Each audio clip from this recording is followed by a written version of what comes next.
Digitalisieren und Automatisieren von deinen Prozessen. Aber bitte machen wir es richtig. Mein Name ist Lara und ich bin von der Firma Prozessraum.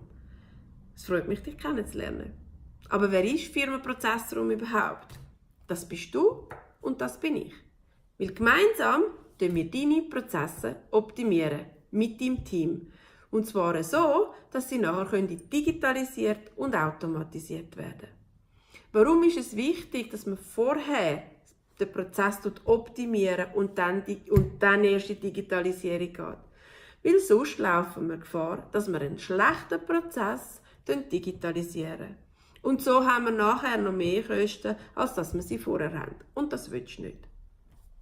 Darum tun wir von Anfang an mit deinen Mitarbeitern die Prozesse aufnehmen und finden heraus, was für Prozessprobleme das sind. Dann tun wir die optimieren und eliminieren und den Prozess standardisieren.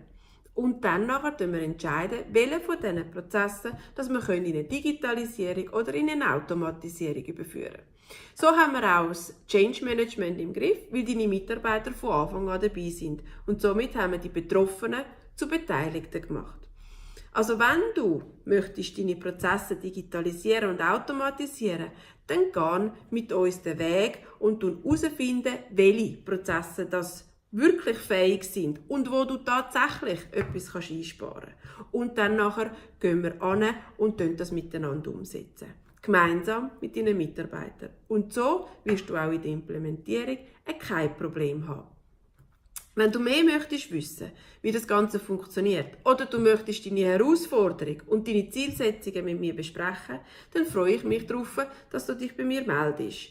Und wir werden gemeinsam erfolgreich sein. Auf bald, deine Lara.